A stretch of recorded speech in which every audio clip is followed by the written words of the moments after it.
All right. Well, good morning again. This is Pastor Brian Anderson, and we are continuing our How to Study the Bible series. I'm hopeful that I can give you some tips, some advice, some counsel that will help you as you go to the scriptures to be able to really understand what God is saying. And we come today to another really important principle. This is called authorial intent. In other words, the principle here is what was the original intent of the author or the speaker when he spoke or wrote what he did in Scripture. And to me, this is extremely important. Next to context, I would put this as number 2 in importance in understanding what the Bible has to say.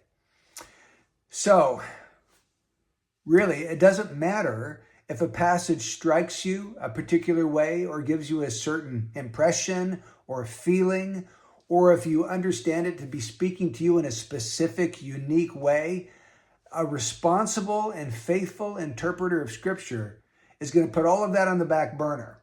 And his one consuming goal as he's trying to understand the Bible is, what was the original meaning that this speaker or author had in their mind? What were they trying to communicate to the people that they were speaking or writing to?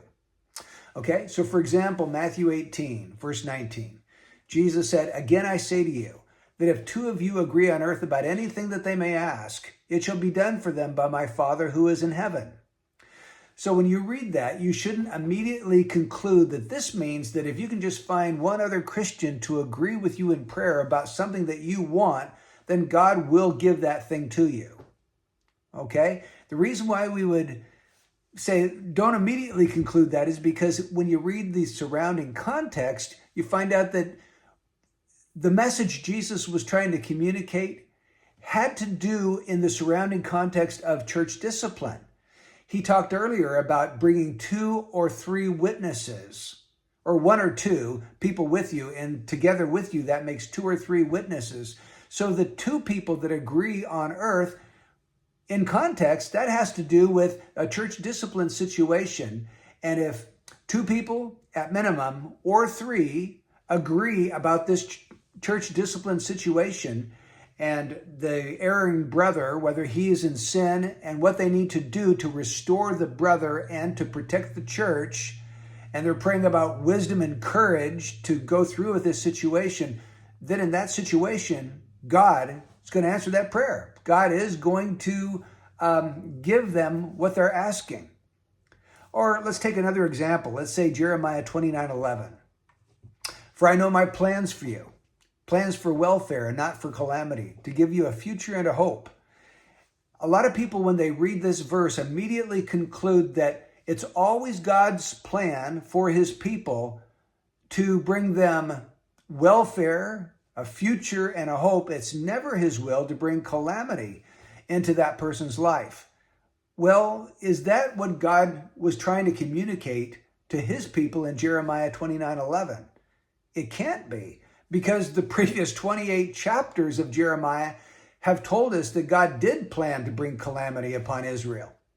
He was going to go and bring the Babylonians from the north down into the south to devastate and destroy the temple and the people of Jerusalem, bring them into captivity and haul them back to Babylon as captives. Calamity. It was part of God's plan. So we have to be careful to understand, well, what did God mean? What was he trying to communicate to Israel in that particular situation? And before you draw a one-to-one application to your life, take the time to understand what God was seeking to communicate to the original audience through the original speaker or writer in that situation. So in short, the Bible can never mean what it never meant. You can't make it mean something that it didn't originally mean when it was communicated. So rather than trying to come up with what the Bible means to you based on a feeling or intuition or some sign or emotion that you're feeling, you need to ask yourself what it meant when it was originally spoken or written to the original audience. For example, what was Paul trying to communicate to the Galatians when he wrote the book of Galatians? What was Jesus trying to communicate to his listeners through the parable of the prodigal son? What was God seeking to communicate through Isaiah in Isaiah chapter 53.